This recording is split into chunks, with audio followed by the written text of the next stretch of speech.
بسم اللہ الرحمن الرحیم۔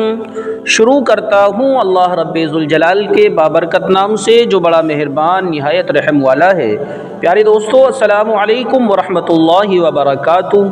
دوستو، آج بات کریں گے کائنات کے سب سے بڑے فتنے دجال کی، کہ آخر دجال کون ہے اور دجال کس کا نام ہے، اور دجال کی پیدائش کب اور کیسے ہوئی، اور دجال کے ماں باپ کون ہیں، اور کیا نبی پاک صلی اللہ علیہ وسلم کے زمانے میں بھی دجال موجود تھا، اور دجال اس وقت کہاں ہے، اور دجال اس دنیا میں کب ظاہر ہوگا۔ پیارے دوستو، ان تمام سوالوں کے جوابات آج کی اس ویڈیو میں ہم آپ کو بتائیں گے، اس لیے آپ سے گزارش ہے کہ اس ویڈیو کو آخر تک ضرور دیکھیں۔ دوستو، اس فتنے کا ذکر اگر صحابہ کرام رضی اللہ عنہم اجمعین کی محفل میں ہو جاتا تو وہ زار و قطار رونے لگ جاتے اور اللہ تبارک و تعالیٰ کی اس فتنے سے پناہ مانگا کرتے تھے۔ پیارے دوستو، حضور پاک صلی اللہ علیہ وسلم نے ارشاد فرمایا کہ قیامت اس وقت تک قائم نہیں ہوگی جب تک دجال اس دنیا میں ظاہر نہ ہو جائے۔ دجال کی ظاہری نشانیاں اور شکل و صورت کے بارے میں حضور پاک صلی اللہ علیہ وسلم نے ارشاد فرمایا کہ دجال چھوٹے قد کا ہوگا اور وہ بدصورت ہوگا، اور وہ ایک آنکھ سے کانا ہوگا، اس کے دونوں پاؤں ٹیڑھے ہوں گے، اور اس کے جسم میں بہت سارے بال ہوں گے، اس کے سر کے بال گھنگرالے ہوں گے، اور اس کا رنگ سرخ یا گندمی ہوگا، اور اس کی ناک طوطے کی چونچ جیسی ہوگی۔ پیارے دوستو، دجال کی سب سے واضح نشانی یہ ہوگی کہ اس کے ماتھے پر کاف، فا اور را لکھا ہوا ہوگا، جس کو دیکھ کر ہر مسلمان پہچان جائے گا۔ پیارے دوستو، دجال جب دنیا میں ظاہر ہوگا تو لوگوں کے سامنے پرہیزگار بن کر رہے گا تاکہ لوگ زیادہ سے زیادہ اس کی اتباع کریں، لیکن یہ اندر سے کافروں کی طرح ظالم ہوگا۔ پیارے دوستو، دجال سب سے پہلے نبوت کا دعویٰ کرے گا۔ جب اس کے ماننے والوں کی تعداد زیادہ ہو جائے گی تو پھر اچانک سے یہ خدائی کا دعویٰ کر دے گا۔ دجال ایک بہت بڑی سواری پر سوار ہو کر پوری روئے زمین پر گردش کرے گا۔ اس کی سواری اتنی بڑی ہوگی کہ اس کی آنکھوں کا فاصلہ 40 گز ہوگا۔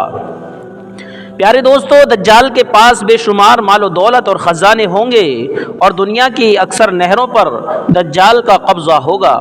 دجال کی اجازت کے بغیر کوئی شخص بھی اس میں سے پانی نہ پی سکے گا۔ دجال جب آسمان کو حکم دے گا تو وہ پانی برسائے گا، اور زمین کو حکم دے گا تو وہ سبزہ اگائے گی، اور جو لوگ دجال کے پیروکار بن جائیں گے تو دجال انہیں مالا مال کر دے گا اور خوب عیش و عشرت کی زندگی گزاریں گے، اور جو لوگ اسے خدا ماننے سے انکار کر دیں گے تو دجال ان لوگوں کو قتل کر دے گا۔ پیارے دوستو، اس وقت پوری دنیا پر کافر اور یہودی لوگ حکمرانی کریں گے، اور یہ کافر اور یہودی دجال کے ساتھ ساتھ ہوں گے۔ اس وقت دجال پوری دنیا میں بجلی کی رفتار سے پھرے گا اور پوری دنیا میں فساد پھیلائے گا، اور اس کے بعد مکہ اور مدینہ کی طرف رخ کرے گا۔ دوستو، اس وقت اللہ تعالیٰ کی طرف سے مقرر کردہ اور نگہبان فرشتے اس کو وہاں سے مار کر بھگائیں گے، اور وہ مکہ اور مدینہ سے باہر کھڑا ہو کر ایک بڑی چیخ مارے گا۔ اس کی آواز سن کر مکہ اور مدینہ میں جو کفار و منافقین ہوں گے وہ باہر نکل آئیں گے اور دجال کے گروہ میں شامل ہو جائیں گے۔ پیارے دوستو، دجال دنیا میں 40 دن تک رہے گا، پھر آخر میں حضرت امام مہدی علیہ السلام اور حضرت عیسیٰ علیہ السلام سے اس کا مقابلہ ہوگا۔ دجال کا لشکر مال و اسباب کے اعتبار سے بہت زیادہ ضرور اور مضبوط ہوگا۔ اس جنگ میں ایمان والوں کے ساتھ اللہ کی مدد ہوگی، اور دجال اور اس کے ماننے والے کافر اور یہودی ہار جائیں گے، اور دجال اپنی جان بچا کر فلسطین کی طرف بھاگے گا، اور حضرت عیسیٰ علیہ السلام اس کا پیچھا کریں گے اور اس کو مقام لد پر پکڑ کر اللہ تعالیٰ کے حکم سے قتل کر دیں گے۔ پیارے دوستو، اب بات کرتے ہیں کہ دجال کون ہے اور اس کے ماں باپ کون ہیں۔ دوستو، اس کے بارے میں مختلف روایتیں ملتی ہیں۔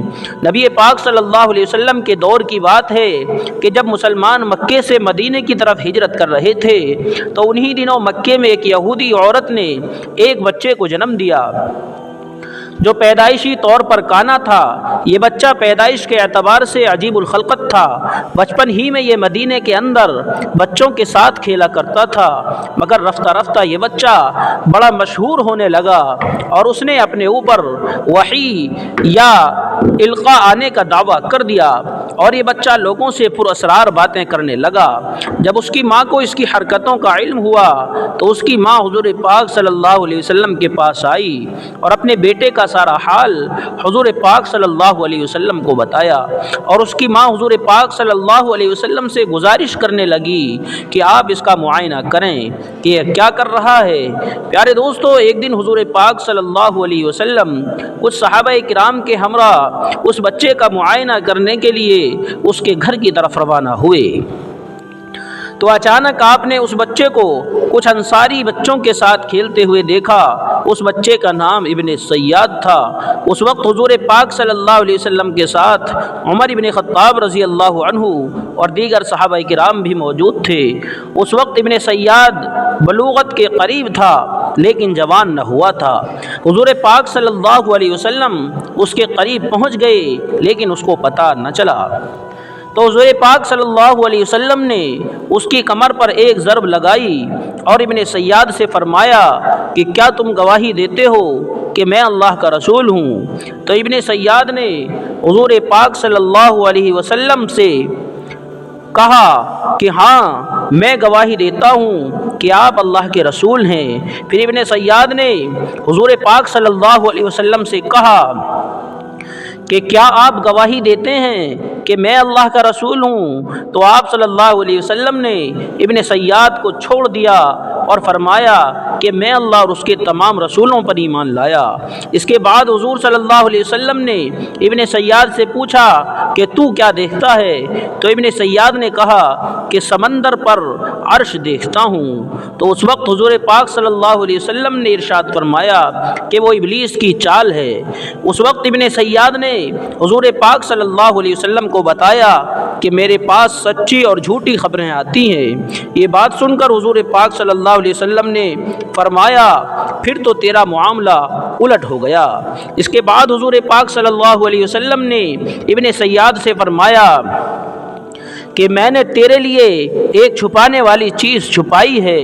دراصل اس وقت حضور پاک صلی اللہ علیہ وسلم نے اپنے دل میں لفظ دخان سوچا تھا، تو اس پر ابن سیاد حضور پاک صلی اللہ علیہ وسلم سے کہنے لگا کہ آپ نے اپنے دل کے اندر جو چیز چھپائی ہے وہ الدخ ہے۔ تو اس پر حضور پاک صلی اللہ علیہ وسلم نے فرمایا کہ ذلیل ہو جا، تیری قدرت بڑھ نہیں سکتی۔ اس وقت حضرت عمر رضی اللہ عنہ نے فرمایا کہ مجھے اجازت دیں تو میں اس کی گردن اڑا دوں، مگر پیارے دوستو حضور پاک صلی اللہ علیہ وسلم نے ارشاد فرمایا کہ اسے چھوڑ دو، اگر یہ سچا ہے تو اسے قتل نہیں کر سکتا، اور اگر یہ جھوٹا ہے تو اس کے قتل کرنے میں کوئی بھلائی نہیں ہے۔ پیارے دوستو، مدینے کے لوگ ابن سیاد کے بارے میں یہ کہا کرتے تھے کہ باش شیاطین ابن سیاد کے پاس آیا کرتے ہیں جو اس کو عرش الہی کی خبریں دیتے ہیں، جبکہ حضور پاک صلی اللہ علیہ وسلم نے ابن سیاد کے معاملے میں سکوت فرمایا ہے، اس لیے کہ آپ کے پاس اس کے بارے میں وحی نہیں کی گئی کہ اس کی حقیقت کیا ہے، جبکہ بعض لوگ ابن سیاد کو ہی دجال مانتے ہیں، اور کچھ صحابہ کرام کا خیال یہ بھی تھا۔ پیارے دوستو، اس کے بارے میں ایک اور روایت ملتی ہے کہ حضرت عمر رضی اللہ عنہ حضور پاک صلی اللہ علیہ وسلم کے سامنے ابن سیاد کو ہی دجال کہا کرتے تھے، مگر حضور پاک صلی اللہ علیہ وسلم نہ اس بات کا اقرار کیا کرتے اور نہ انکار فرماتے۔ پیارے دوستو، ابن سیاد کے اندر ایسی بہت سی نشانیاں موجود تھیں جو کہ دجال کی نشانیاں ہیں۔ یہی وجہ ہے کہ اس دور کے اندر صحابہ کرام بھی ابن سیاد کو دجال کہا کرتے تھے، اور کچھ مفسرین کا یہ کہنا ہے کہ ابن سیاد ہی وہ شخص ہے جو قرب قیامت میں دجال بن کر ظاہر ہوگا۔ حضرت ابو سعید خدری رضی اللہ عنہ فرماتے ہیں کہ ابن سیاد مجھ سے کہنے لگا کہ میں دجال کے ماں باپ کو بھی جانتا ہوں اور دجال کو بھی جانتا ہوں، تو اس وقت حضرت ابو سعید خدری رضی اللہ عنہ نے اس سے کہا کہ کیا تو اس بات کو پسند کرتا ہے کہ تو ہی دجال ہو؟ تو اس وقت ابن سیاد نے کہا کہ اگر اس وقت مجھے دجال بنایا گیا تو میں اس بات کو ناپسند نہیں کروں گا، یعنی میں دجال بننا پسند کروں گا۔ پیارے دوستو، بعض مفسرین کا کہنا ہے کہ ابن سیاد دجال نہیں، کیونکہ یہ بعد میں ایمان لے آیا تھا، بلکہ دجال حضرت سلیمان علیہ السلام کے دور میں جنات اور انسان کے ملاپ سے پیدا ہوا تھا اور اس کے ماں باپ کو قتل کر دیا گیا تھا، اور دجال کو ایک بڑے جزیرے میں قید کر دیا گیا تھا، اور یہ جنات اور انسان کے ملاپ سے پیدا ہونے والا بچہ یعنی دجال آج بھی اسی جزیرے میں قید ہے، اور اس کے ساتھی شیطان اس کو ہر بات کی خبر دیتے ہیں۔ پیارے دوستو، حقیقت یہی ہے کہ دجال قرب قیامت میں ظاہر ہوگا، اور اس کی بہت سی نشانیاں حضور پاک صلی اللہ علیہ وسلم نے اپنی احادیث میں بیان فرمائی ہیں، لیکن دجال کہاں ہے اور یہ کون ہے اور کیسے پیدا ہوا ہے، اس کے ماں باپ حقیقی طور پر کون ہے، اس کا علم تو کسی کے پاس بھی نہیں، اس کا صحیح علم اللہ تبارک و تعالی ہی کے پاس ہے۔ پیارے دوستو، اللہ تبارک و تعالی سے دعا ہے کہ اللہ تبارک و تعالی ہم سب کو اپنے حبیب صلی اللہ علیہ وسلم کے صدقے دجال کے اس بڑے فتنے سے محفوظ فرمائے اور ہم سب کا خاتمہ ایمان پر فرمائے۔ پیارے دوستو، یہ ویڈیو آپ کو کیسا لگا پلیز کومنٹ کر کے ضرور بتائیں۔ چینل پر نئے ہیں تو چینل کو ضرور سبسکرائب کریں اور بیل کے بٹن کو دبا کر آل پر سلیکٹ کریں تاکہ آنے والا ہر ایک واقعہ سب سے پہلے آپ پیارے دوستوں تک پہنچ جائے۔ ملتے ہیں کسی اگلے واقعے کے ساتھ، تب تک کے لیے السلام علیکم ورحمۃ اللہ وبرکاتہ۔